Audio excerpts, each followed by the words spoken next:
The response was swift and hostile. The mining platform's operators had no intention of abandoning their lucrative operation for the sake of sea life. They accelerated their approach, preparing to deploy their destructive charges. Sarah made a decision that would change her life forever. She maneuvered the deep horizon between the mining platform and the Leviathan's nesting site, using her submersible as a human shield. It was a desperate gambit. Her tiny vessel would be destroyed in the blast, but it might buy enough time for the authorities to respond to her distress call. The Leviathan seemed to understand her sacrifice. The great creature's patterns shifted. Again, this time to a deep, pulsing gold, a color Sarah had never seen in any bioluminescent species. The creature moved with purpose, its massive form emerging from the depths to position itself alongside the submersible. Together, human and beast formed a living barrier between the miners and the nursery. The standoff lasted 3 hours. Sarah maintained her position even as her oxygen reserves dwindled, while the Leviathan remained steadfast beside her. When the Coast Guard finally arrived to arrest the illegal miners, Sarah felt a gentle touch against her vessel's hull, the creature's massive head pressing against the porthole where she sat. In that moment of contact, Sarah felt a connection that transcended species, a bond forged in the depths of courage and mutual protection. The Amazon rainforest had been Dr. Amara Okafor's second home for over a decade. As a wildlife veterinarian and conservationist, she had dedicated her life to protecting the world's most biodiverse ecosystem. But the storm that struck the research station that night was unlike anything she had ever experienced, a supernatural tempest that seemed to tear at the very fabric of reality. Lightning crashed through the canopy with supernatural intensity, each bolt accompanied by winds that uprooted trees like matchsticks. Amara struggled to secure the medical bay as the storm raged outside, her hands working quickly to protect the vaccines and medications that represented the health of countless indigenous communities and endangered species. A sound cut through the chaos, a cry of pain that was both human and decidedly not. Amara grabbed her emergency kit and ventured into the storm, following the sound to its source. What she found beneath a fallen cecropia tree defied belief. A celestial jaguar, its coat shimmering with patterns that seemed to shift and dance. Like captured starlight, the creature was massive, easily twice the size of any jaguar she had ever seen, but it was trapped beneath the tree's weight, one hind leg clearly broken. The celestial jaguar's eyes met hers, deep violet orbs that held an intelligence far beyond any normal animal. Despite its pain, the creature didn't snarl or attempt to flee. Instead, it watched as Amara approached, as if recognizing her intent to help. "Easy, beautiful," Amara whispered, her voice barely audible over the storm. "I'm here to help." Working. In the chaos of the storm, Amara administered a sedative and began the delicate process of freeing the creature. The tree was massive, waterlogged, and seemingly immovable. She tried every technique she knew, leverage, rope systems, even calling for help on her radio. But nothing worked. The storm was intensifying, and she could see the jaguars breathing, becoming more labored. That's when she noticed them, other shapes moving through the storm, more celestial jaguars, their starlight patterns glowing like beacons in the darkness. They emerged from the forest one by one, surrounding the trapped member of their pack. But instead of being territorial or aggressive, they seemed to be waiting, watching Amara with the same intelligent patience as their fallen companion. Understanding dawned on Amara. These creatures were offering to help, but they needed her to lead. She had the knowledge, the tools, but they had the strength. Working together, human and jaguars coordinated their efforts. While Amara directed the operation, the great cats positioned themselves around the tree, their combined strength. Far exceeding what any human could accomplish alone, the rescue took 4 hours. 4 hours of Amara, working alongside creatures that folklore claimed were guardians of the forest itself. When the tree finally lifted free, the injured jaguar's relief was palpable. Amara quickly set the leg and administered antibiotics, her hands steady despite the adrenaline coursing through her veins. As she worked, she became aware of something extraordinary happening around her. The storm was beginning to calm, but more than that, the forest itself seemed to be responding to their cooperation. Plants that had been damaged by the storm were regenerating at an impossible rate. The very air seemed to shimmer with the same starlight energy that emanated from the jaguar's coats. When her work was finished, the pack leader, a magnificent specimen with patterns that resembled entire constellations, approached Amara. The creature's massive head nudged her hand gently, a gesture of gratitude and acceptance. In that moment, Amara understood that she had been granted something unprecedented, the trust and protection of the forest's most sacred guardians. The injured jaguar attempted to stand, testing its splintered leg. With careful movements, it managed to walk, though slowly. The pack gathered around their healed member, but before they melted back into the forest, each one approached Amara in turn, touching her with their muzzles in what could only be described as a blessing. As dawn broke over the rainforest, Amara stood among the healing trees, forever changed by the night's events. She had not only saved a life, but had forged a bond with creatures that existed at the intersection of the natural and supernatural worlds. 5 years had passed since the individual encounters that changed everything. The world had learned of the bonds forged between humans and apex beasts, and the implications were staggering. Dr. Elena Vasquez stood at the center of the newly established Apex Sanctuary, a facility built at the convergence of all the terrains, where these miraculous relationships had formed. The sanctuary was a marvel of engineering and ecological design, featuring climate-controlled biomes that could accommodate the diverse needs of creatures from Arctic glaciers to abyssal depths. But more than that, it was a symbol of hope, proof that cooperation between species could overcome any obstacle. Elena's companion, the glacial shadow mane she had named Aurora, padded silently beside her as they walked through the facility's main corridor. The creature's crystalline fur had fully healed, and the bond between them had grown stronger with each passing day. Aurora's presence brought a sense of peace that no human relationship had ever provided, a connection that transcended language and touched something primal in Elena's soul. "The delegation from the United Nations arrives tomorrow," Elena said. To her assembled colleagues, Dr. Marcus Chen stood with his pyroclastic drake Ember, whose copper scales gleamed in the artificial sunlight streaming through the biodome's transparent ceiling. Captain Sarah Morrison was present via holographic projection from the aquatic section, where her abyssal leviathan, Depth, created mesmerizing patterns in the massive tank that served as its temporary home. Dr. Amara Okafor sat cross-legged. On the floor, 3 celestial jaguars arranged around her like living sculptures of starlight. "The world wants to understand how we did it," Marcus said, his hand resting on Ember's snout, "how we gained the loyalty of creatures that should have killed us." "It wasn't about gaining anything," Sarah's voice crackled through the speakers. "It was about recognizing that we're all part of the same ecosystem, all fighting for survival in a world that's becoming increasingly hostile."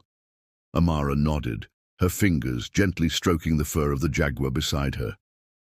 "These beings chose to trust us not because we were strong, but because we were willing to be vulnerable. We put their needs before our own survival."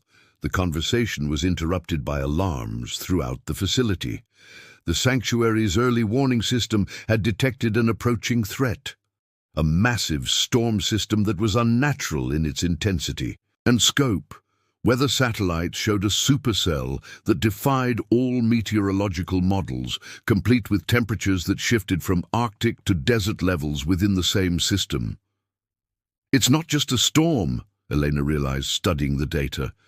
It's a convergence event, the same kind of supernatural weather that brought each of us together with our companions. As if responding to her words, Aurora let out a haunting call that was answered by Ember's rumbling growl, the subsonic vibrations from Depth's tank, and the harmonic purring of the celestial jaguars. The apex beasts were communicating, sharing information across species barriers in ways that human science couldn't yet understand. They're telling us something, Amara said, her eyes closed in concentration. There's another one out there, someone who needs help. The storm struck the sanctuary with unprecedented fury, but the bonds between humans and beasts held firm. Aurora's ice-generating abilities worked in harmony with Ember's heat to create localized climate control. Depth's presence in the aquatic sections stabilized the facility's foundation through seismic manipulation, while the celestial jaguar's mysterious energy seemed to shield the entire complex from the storm's most destructive elements. The wind howled across the glacial peaks of Mount Valethorn, carrying with it the promise of death. Dr. Elena Vasquez pressed her back against the ice wall, her breath forming crystalline clouds that dissolved into the merciless cold. 3 days into her research expedition, she'd become separated from her team during a sudden avalanche. Now, with her emergency beacon damaged and supplies dwindling, survival seemed increasingly unlikely. A low growl rumbled through the cavern behind, her deep, primal, and unmistakably predatory. Elena's heart hammered as she turned slowly, her headlamp illuminating the source of the sound. Golden eyes, each the size of dinner plates, stared back at her from the shadows. The creature that emerged was magnificent and terrifying. A glacial Shadowmane, standing nearly 8 feet at the shoulder, its crystalline fur shimmering like starlight against midnight. Razor-sharp claws clicked against the ice as it approached, and Elena could see the creature's breath steaming in the frigid air. Every instinct screamed at her to run, but there was nowhere to go. The creature's massive form blocked the cave entrance, and the sheer cliff behind her offered only certain death. Instead, Elena did something unexpected. She remained perfectly still, meeting the beast's gaze without flinching. She had studied these creatures for years, knew their behavioral patterns, their territorial nature. This one was injured, she realized, noticing the way it favored its left foreleg and the dark stain spreading across its flank. "Easy, beautiful," she whispered, her voice barely audible above the wind. "You're hurt, aren't you?" The Shadowmane's ears flicked forward, head tilting slightly. Elena slowly reached into her pack, withdrawing her medical kit. The creature's lips pulled back in a warning snarl, revealing teeth like ivory daggers, but Elena continued her careful movements. She pulled out antiseptic and bandages, holding them where the beast could see. "I want to help," she said softly, taking a small step forward. "We're both trapped here, both fighting to survive." The creature's golden eyes studied her intently, as if weighing her intentions. Elena took another step, then another, until she was close enough to touch the magnificent beast. The Shadowmane's breathing was labored, and she could see the source of its injury, a deep gash from what appeared to be a rival's claws, already showing signs of infection. Without waiting for permission, Elena began cleaning the wound. The creature tensed, muscles coiling like steel springs, but it didn't strike. Instead, it watched her with an intensity that made her feel as though her very soul was being examined. As she worked, Elena spoke continuously, her voice a soothing counterpoint to the storm raging outside. "There," she said finally, securing the bandage. "That should help with the infection."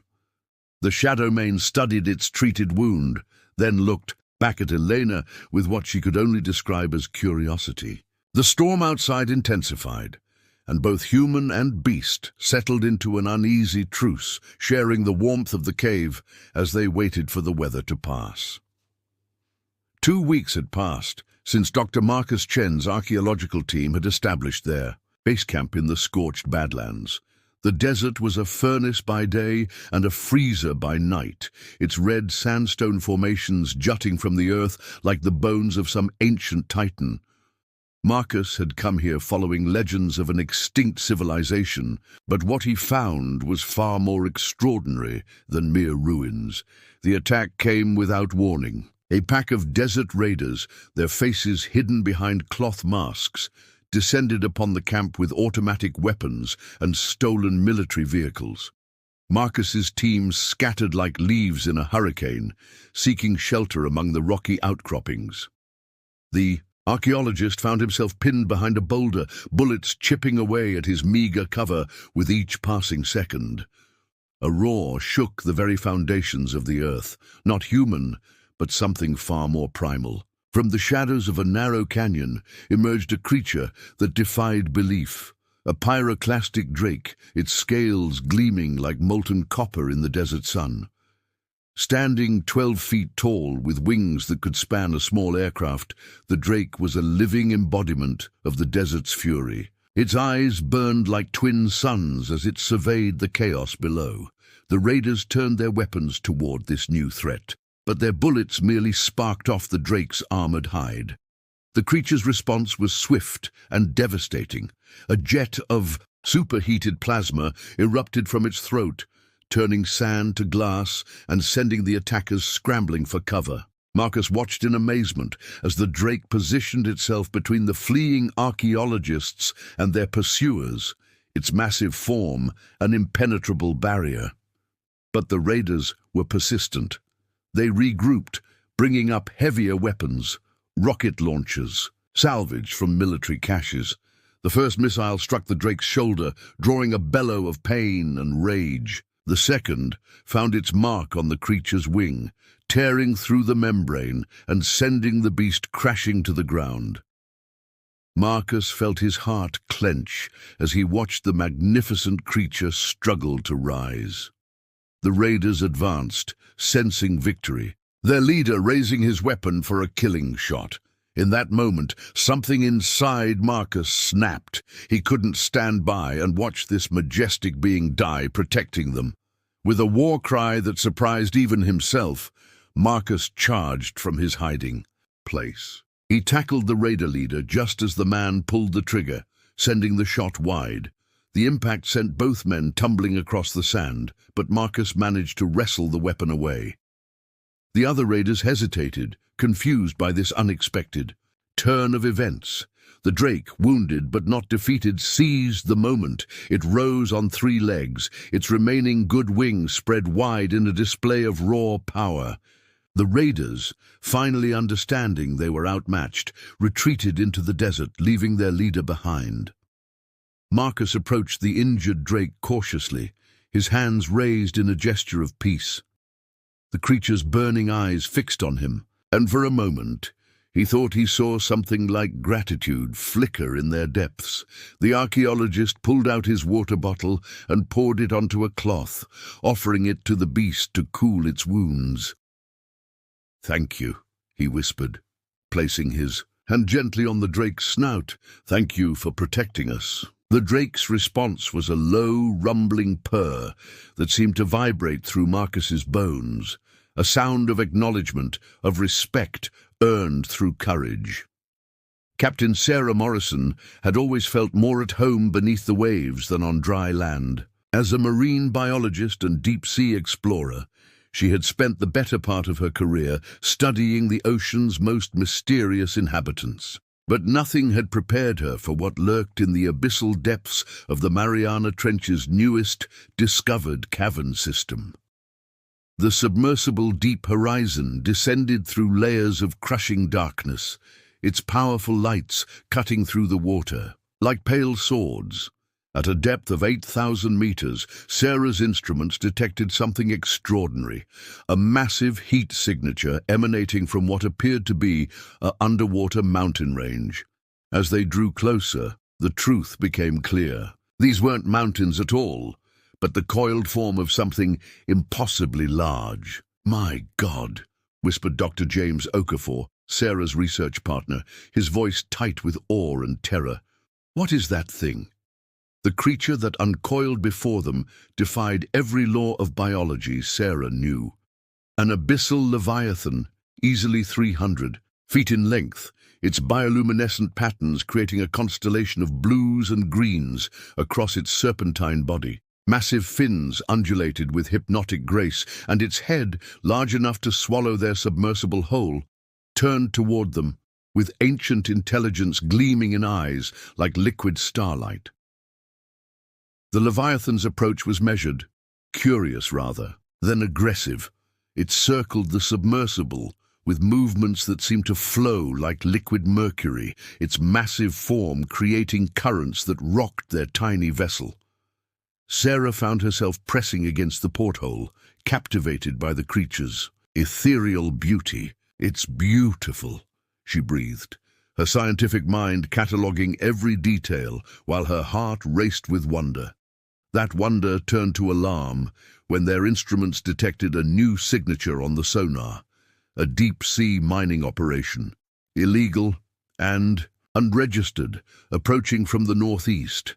The massive industrial platform was equipped with sonic charges designed to break apart the seafloor, and they were heading directly toward what Sarah now realized was the Leviathan's nesting ground. The creature sensed the approaching threat before their instruments could fully process it. Its bioluminescent patterns shifted from gentle blues to urgent reds and oranges, a warning display that Sarah recognized from her studies of cephalopods. The Leviathan's distress was palpable, its massive form coiling protectively around what appeared to be egg chambers carved into the rock face. "They're going to destroy its nursery," Sarah said, her voice filled with horror. "Those sonic charges will collapse the entire cavern system." Without hesitation, Sarah activated the submersible's emergency beacon, broadcasting on all frequencies. "This is Dr. Sarah Morrison. To any vessels in the area, you are approaching a protected breeding ground of an endangered species. Cease all mining operations immediately." In the eye of the storm, they found her, a young climatologist named Dr. Zara Okafor, stranded on the facility's roof with her research equipment. But she wasn't alone. Circling above her in the supernatural winds was a creature none of them had seen before, a storm phoenix, its feathers crackling with controlled lightning, its eyes bright with the fury of the tempest itself. Elena and Aurora ventured into the storm, their bond allowing them to move as one entity through the chaos. The rescue was swift. The storm phoenix, recognizing the connection between human and beast, allowed them to approach. Dr. Okafor was brought to safety, and the phoenix settled beside her with the same protective instinct they had all witnessed in their own companions. As the storm dissipated, the 5 researchers stood together in the sanctuary's main hall, each with their apex companion beside them. The bonds they had forged individually had created something greater, a network of trust and cooperation that connected not just humans and beasts, but the very forces of nature itself. "This is just the beginning," Elena said, looking out at the rainbow that arced across the clearing sky. "We've proven that bravery and compassion can forge bonds that transcend species. Now we have to teach the world that these connections aren't just possible. They're essential for our survival." The apex beasts around them seemed to nod in agreement, their various forms of communication blending into a harmony that spoke of unity, protection, and hope for a future where courage and respect could overcome any obstacle.